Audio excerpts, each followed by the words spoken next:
दोस्तों, आज का हमारा पौधा है एडेनियम का पौधा।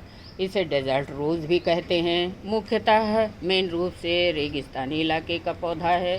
ये गर्म जलवायु को ही पसंद करता है, तो गर्मियों में भर भर कर ये फ्लावरिंग भी करता है। तो दोस्तों, अगर आपको भी अपने एडेनियम प्लांट में सेकंड शिफ्ट में जून के महीने में भर भर कर फूल लेना है, तो आज के इस वीडियो में मैं कुछ सुपर हिट टिप्स और अपने ही किचन से निकले हुए छिलकों की ऑर्गेनिक खाद कैसे बनाकर बताऊंगी।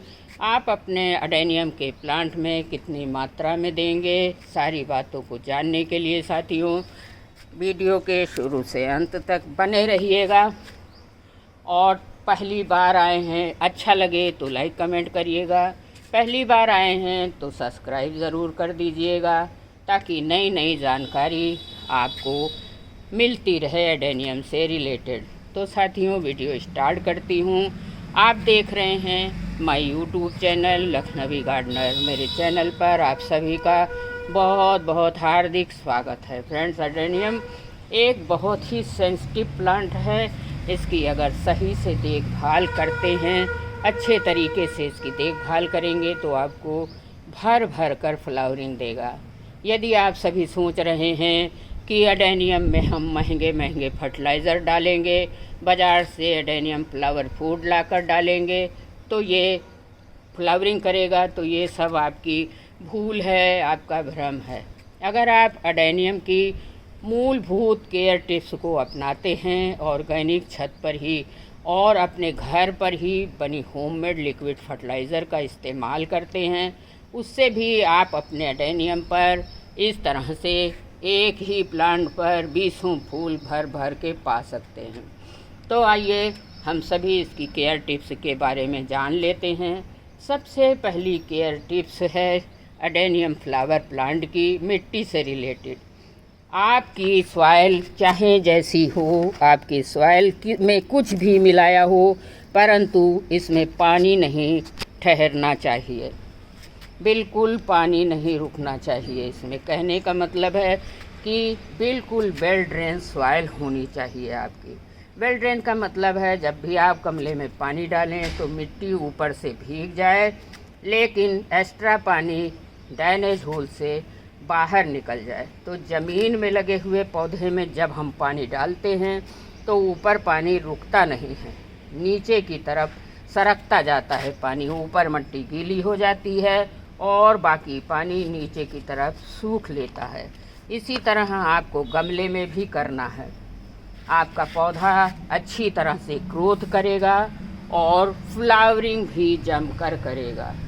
अब टिप्स नंबर 2 है गर्मियों का। चूँकि पौधा है ये, इसको गर्म क्लाइमेट ही पसंद है, या आप यूँ कह लें कि सन लविंग प्लांट है। तो एडेनियम को आपको कम से कम 6-7 घंटे की धूप तो देना ही देना है।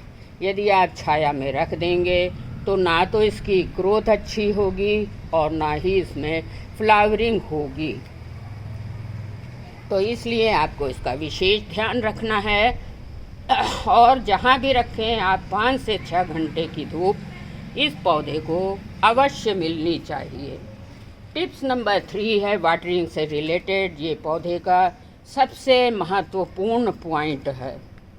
अगर आप एडेनियम को पानी देने का तरीका समझ गए, जान गए, तो आपका एडेनियम ना तो कभी मरेगा और ना भी कभी ख़राब होगा।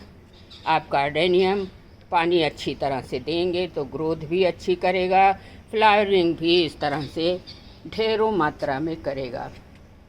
तो अगर आपने गलती से ओवर वाटरिंग कर दी, कभी गलती से ज़्यादा पानी पड़ गया, तो ये पौधा है इतना सेंसिटिव है कि इसकी जड़ों में फंगस लगना बिल्कुल तय है। अगर फंगस लग गया तो जड़ों में रूट राट भी होना स्वाभाविक है। रूट राट होने के बाद आपसे ये जो पला पोसा पौधा है ये बच नहीं पाएगा और मर जाएगा। तो एडेनियम में पानी कैसे देना है ये सीखना आपको साथियों बहुत ज़्यादा ज़रूरी है। अगर आप इसको पानी नहीं देंगे तो ये ज़िंदा रह सकता है लेकिन अगर ज़्यादा दे दिया तो निश्चित ही ये प्लांट ओवर वाटरिंग से सड़ गल कर मर जाएगा। तो ऊपर की मिट्टी को चेक करके ही पानी दीजिए, या तो आप एक थंब रूल बना लीजिए, 2-3 दिन के बाद ही पानी दीजिए, तो तब भी ये पौधा अच्छे से इस तरह से अच्छी ग्रोथ भी करेगा।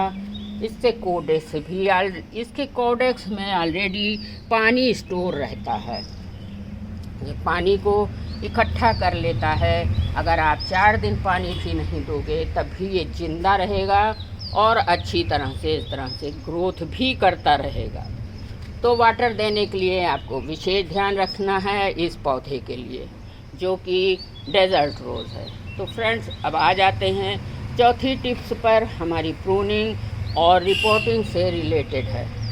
जब ये पौधा डोरमेंसी से बाहर आ जाए तो यानी जनवरी लास्ट या फरवरी में आप इसकी repotting, branch pruning, root pruning सब कर सकते हैं, क्योंकि पौधा डोरमेंसी से बाहर निकल चुका होता है। आप इसकी रूट प्रूनिंग भी करिए, ब्रांच प्रूनिंग भी करिए और रिपोर्टिंग भी करिए। अब टिप्स नंबर 5 है साथियों, अगला महीना मानसून का आने वाला है। आपको 5-4 दिन की बारिश जब लग जाए तो इसको बिल्कुल डायरेक्ट बारिश में रखिए, लेकिन 5 दिन के बाद इसको बारिश से आपको बचाना है। गमले का जो ड्रेनेज होल है उसको आप चेक कर लीजिए, नीचे से कहीं सुराख नीचे है कि नहीं है, पानी बाहर निकल रहा है कि नहीं निकल रहा है, चेक कर लीजिए, जिससे आपका बारिश में भी ये पौधा स्वस्थ रहेगा, चलता रहेगा, फ्लावरिंग भी करता रहेगा। इसी के साथ साथ जो आपके गमले के ऊपर का स्पेस है उसको, ये जो 1 इंच की जगह खाली है उसको या तो आप सैंड से भर दीजिए, मैंने कई वीडियो में दिखाया है, और नहीं है सैंड तो आप लकड़ी का कोला से उस स्पेस को इस तरह से भर दीजिए और सूखे पत्ते, फूल जो गमले के ऊपर पड़े हैं उनको हटा दीजिए। गमले के स्पेस को इस तरह से भर दीजिए। जब गमले में जगह ही नहीं रहेगी तो बारिश का पानी रुकेगा कहाँ से, रुके नहीं, बाहर पानी निकल जाए, इसका आपको विशेष ध्यान रखना है कि गमले में पानी रुकने बिल्कुल ना पाए। अब छठी टिप्स है, इस पौधे पर मिली बग का अटैक बहुत बार हो जाता है। मिली बग अक्सर लग जाते हैं फ्लावरिंग के समय ही। इसकी वजह से पत्तियां टेढ़ी मेढ़ी हो जाती हैं और कलियों को भी, इस मिली बग कलियों को भी खाने लगता है। तो आपको करना क्या है, फ्लावरिंग भी रुक जाती है जब मिली बग आ जाते हैं। करना क्या है, नीम ऑयल ले लीजिए और उसको 1 लीटर पानी में 5-6 बूंद टपकाकर अच्छे से मिलाकर सप्ताह में 1 बार इस पर स्प्रे ज़रूर करिएगा, तो मिली बग ख़त्म हो जाएंगे। ये काम आपको अवश्य करना है बारिश आने से पहले। फ्रेंड्स, सारी केयर टिप्स शेयर कर ली। केवल देखभाल से ही हमारे पौधों में इस तरह की फ्लावरिंग नहीं देने वाला है पौधा। तो इस पौधे को भोजन भी प्रोवाइड कराना हमारी सबकी जिम्मेदारी है। हैवी फीडर प्लांट है, महीने में 1 बार इसको तो भोजन देना ही बनता है। अब कौन सा फर्टिलाइज़र आपको देना है वो मैं आपके बीच में शेयर करने जा रही हूँ। आपको पौधे में फर्टिलाइज़र कौन सा देना है, चलिए मैं बताती हूँ। आपको अडेनियम को देखिए, बोन मील है, बोन मील अडेनियम को बहुत पसंद है। बोन मील के अंदर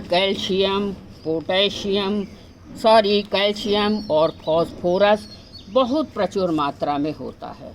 अगर आपके पास नहीं है तो आपके घरों में अंडे के छिलके तो निकलते ही होंगे, उनको धूप में सुखाकर इस तरह से पाउडर बना लीजिए और इसमें भी कैल्शियम फास्फोरस का बहुत अच्छी मात्रा में होता है।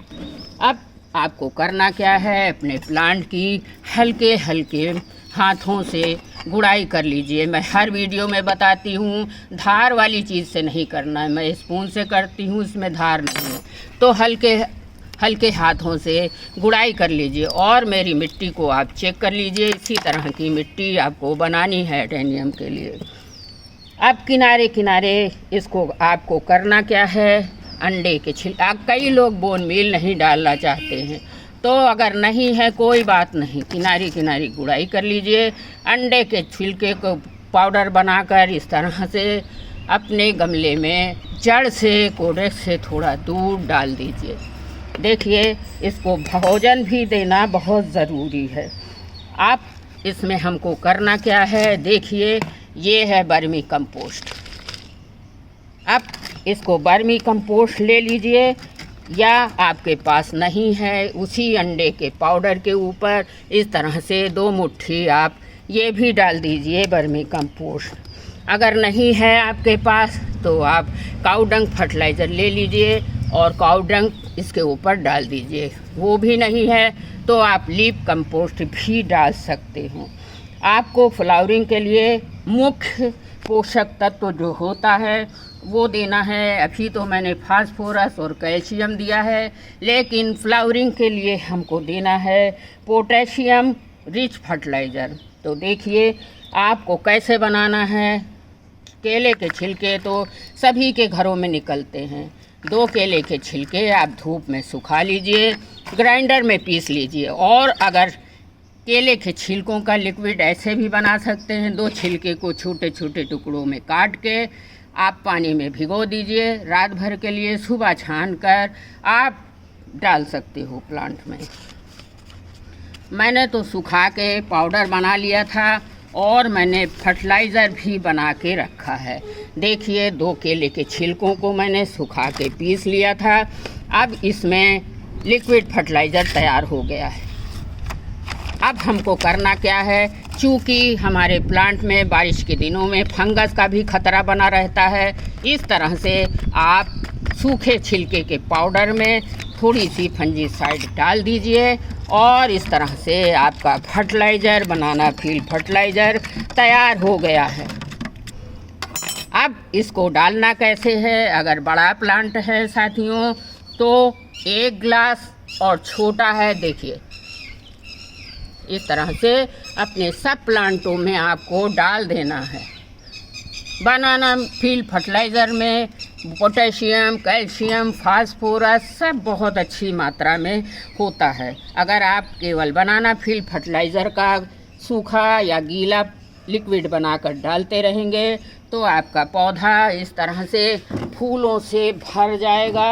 अगर इस तरीक़ों को अपनाएंगे तो निश्चित ही आपके पौधे पर भी जून के महीने में सेकंड शिफ्ट में इस तरह की फ्लावरिंग अवश्य होगी।